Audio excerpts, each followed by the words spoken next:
Guys, pada kesempatan istimewa kali ini kita akan mendengarkan cerita menginspirasi dari seorang wanita hebat bernama Mirna, walaupun berdarah Tamil tetapi dilahirkan di Indonesia dan mencintai tanah air Indonesia dengan sepenuh hatinya guys, dan dia tidak pernah ragu untuk menyatakan rasa sayangnya pada Indonesia guys. Dalam ceritanya Mirna akan mengajak kita merenung tentang keindahan alam Indonesia yang menakjubkan, kehangatan orang-orangnya serta pesona keanekaragaman budayanya yang begitu memikat hati Mirna. So guys, bagaimana cerita selanjutnya? Tapi sebelum itu saya mohon kepada teman-teman jangan lupa subscribe channel Mirna Nagaya dan klik tombol loceng sekali, tanda dukungan teman-teman juga kepada channel iaitu Mirna Nagaya. Dan di hujung videonya guys, saya akan memberi sedikit komentar. Tanpa basa-basi, ayo kita sama-sama simak video ini. Mari.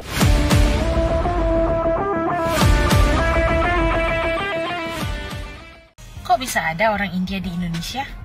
Ada beberapa gelombang orang India masuk ke Indonesia. Gelombang yang paling pertama itu dimulai pada awal Masehi. Jadi pada saat itu orang-orang India ini diundang oleh elit-elit Indonesia untuk mengajarkan mereka dalam bidang agama, tata negara, juga teknologi. Melalui orang-orang India inilah pengaruh Hindu dan Buddha kental ada di Indonesia, seperti Kerajaan Sriwijaya dan Kerajaan Majapahit.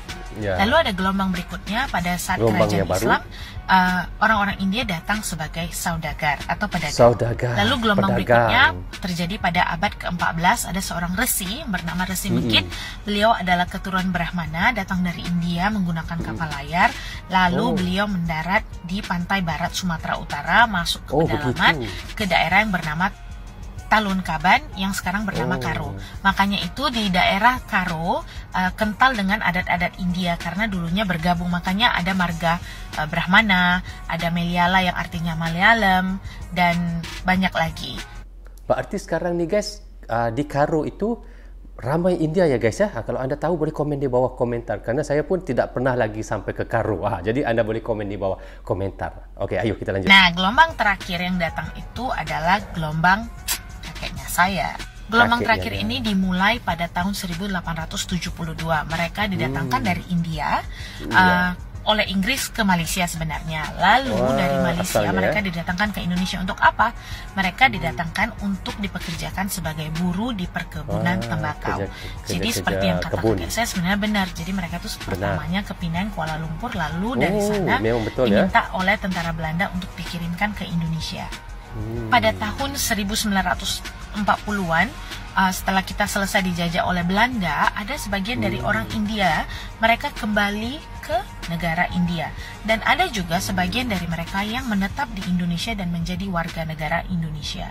Beberapa tokoh terkenal India yang mempunyai nama di Indonesia seperti Sara Azari, itu dia aktris, lalu ada Siniwasan Marimutu, pendiri perusahaan raksasa Texmaco, dan ada Ram Punjabi, seseorang yang mempunyai kerajaan industri perfilman terhebat di Indonesia. Kalau kamu suka nonton sinetron, mostly sinetron itu adalah karyanya Ram Punjabi.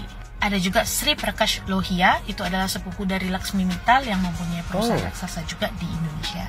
Berdasarkan data pada tahun 2013, ada 100.000 orang India yang berada di Indonesia. Mereka biasanya ditemukan di kota-kota besar seperti Medan, Surabaya, Yogyakarta, Jakarta, dan yang lain-lain. Ada banyak organisasi Tamil di Indonesia. Salah satunya adalah Indonesian Tamil Sanggam.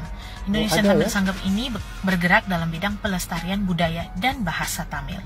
Jadi jangan heran lagi kalau ada orang India di Indonesia dan lancar berbahasa Indonesia. Jadi ada yang tanya tapi nggak tahu, ke skip kan komennya.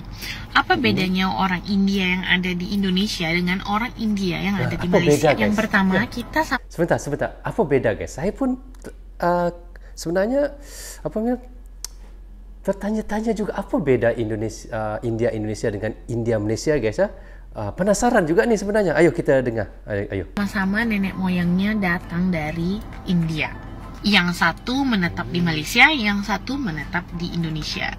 Okey, sebentar. Katanya tadi nenek moyangnya itu sama memang asalnya memang daripada India lah, memang samalah. Tetapi mereka sudah merantau ke Malaysia dan merantau ke India lah. Begitu. Okey, kita lanjut. Adat kebudayaannya tetap sama. Kalau dari segi bahasa, bahasa India atau misalnya kalau saya ini bahasa Tamil yang ada di Malaysia dengan bahasa Tamil yang ada di Indonesia sebenarnya sama aja. Tapi mungkin karena Malaysia itu dijajah oleh Inggris, jadi ada sedikit percampuran bahasa Inggris di dalam bahasa Tamilnya. Sedangkan kalau di Indonesia itu dijajah Belanda dan kita itu nggak diajarin bahasa Belanda sama orang Belanda, mereka tuh pelik. Jadi bahasanya masih pure dengan bahasa Tamil dan adapun percampurannya mungkin sedikit-sedikit pakai bahasa Indonesia. Ya guys, kalau benar kata oleh si kakak ni, memang benar kalau di Malaysia ini Indianya kalau ngomong bercakap bahasa Melayu pun ataupun bahasa Indianya dia ada campur-campur bahasa Inggris sedikit. Begitu, betul apa yang dikatakannya. Kalau dari segi makanan, kalau misalnya orang India di Malaysia itu rata-rata yang setahu sepantauan saya, mereka tuh lebih makan yang kayak kari-kari, dal gitu, lebih ke makanan India banget. Tapi kalau Indian yang ada di Indonesia, kita tuh udah kayak jarang makanan India, mungkin kayak 1 minggu 1 kali atau 2 kali. Lebihnya kita akan makanan Indonesia kayak gulai dan tauco gitu-gitu. Kalau dari segi pakaian di Malaysia itu misalnya kalau kita pakaian adat, kalau ke office pun atau ke kantor dalam bahasa Indonesia kita masih memakai pakaian adat India. Jadi ada yang pakai sari, ada yang pakai panjabi suit. Tapi kalau di Indonesia kita itu udah casual. Kalau pakai pakaian adat India biasanya hanya ke kuil dan ke pesta-pesta yang adat gitu. Nah, kalau secara koneksi orang India yang ada di Malaysia saya rasa ya sekitar 80% masih mempunyai koneksi dengan keluarga mereka yang ada di India. Tetapi kalau di Indonesia saya taunya ada tetapi tidak banyak persentasenya. Jadi lebih banyak yang udah kayak lost contact gitu dengan keluarganya yang ada di India. Nah, yang terakhir gantengnya sama cantiknya sama orang India yang ada di Malaysia dan orang India yang ada di sini tentu cantik. Agak sedikit narsis ya. Kak, gimana sih rasanya hidup di Indonesia? Apakah selain orang India ada yang membuli atau apa? Oke, saya tinggal di Indonesia ini dari lahir.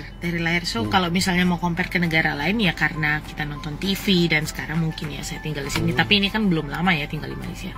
Cuman mungkin kalau yang dari ini toleransi di Indonesia itu sangat tinggi gitu. Jadi maksudnya kalau misalnya kita keluar dengan suku-suku lain, it's normal.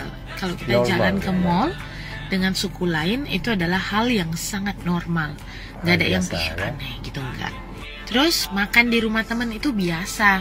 Kita kalau makan siang, makan dong di rumah gue masak gitu. It's normal.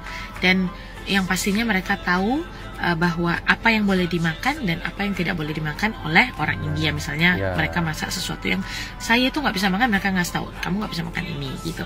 It's normal. Di institusi pendidikan juga nggak ada perbedaan. Kalau kamu belajar keras, ya hasilnya akan kelihatan bahwa kamu pintar dan dia akhirnya hasil itu akan kelihatan. Terus kalau misalnya kamu masuk satu sekolah ataupun satu universitas, tidak ada pembedaan bahwa ada kuota misalnya untuk orang ini sekian, untuk orang ini sekian, nggak ada. Jadi siapapun kalau misalnya mereka belajar keras dengan hasil yang maksimal, mereka akan masuk ke universitas negeri ataupun swasta yang mereka inginkan. Untuk pekerjaan juga mereka akan nilai kalau kamu mampu, kamu akan diberikan pekerjaan itu, bukan berdasarkan suku apa kamu. Tapi ya memang sih tetap ada ya yang namanya orang dalam. Malahan ayah saya itu adalah seorang pegawai pemerintahan.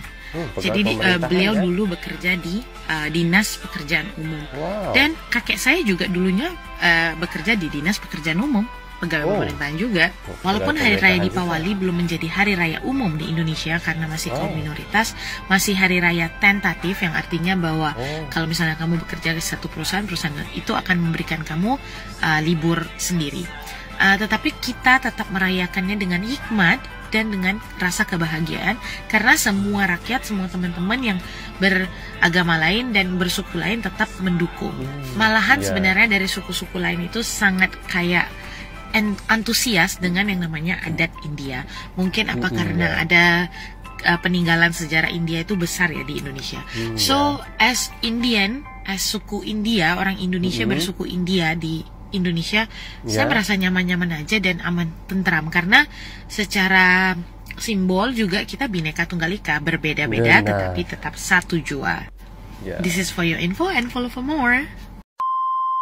Okey guys, seperti yang kita semua sudah tahu ya, dan apa yang sudah kita reactionkan tadi, cerita menginspirasi dari seorang wanita bernama Mirna Nirgaya, walaupun berdarah Tamil dan dilahirkan di Indonesia dan mencintai tanah air Indonesia dengan sepenuh hatinya guys, dari pengalaman dan kegembiraannya menjalani kehidupan di Indonesia, serta bagaimana dia mengenang jejak sejarah leluhur datuk dan neneknya yang memulai iaitu perjalanan dari India ke Indonesia. Dan apa yang kita tonton tadi, kalau kita lihat Mirna tumbuh dalam lingkungan yang kental dengan budaya India, namun sejak kecil Indonesia telah merasuki hatinya guys. Tanah air Indonesia memberikannya kenangan manis dan kisah-kisah tak terlupakan, dan kecintaannya pada Indonesia guys kita lihat begitu dalam sekali ya. Dia merasakan nyaman dan bahagia berada di Indonesia, merasakan kehangatan orang-orangnya dan keindahan alamnya yang menakjubkan. Dari kata-katanya tadi juga kita lihat Mirna begitu terpesona oleh keanekaragaman budaya Indonesia, dan setiap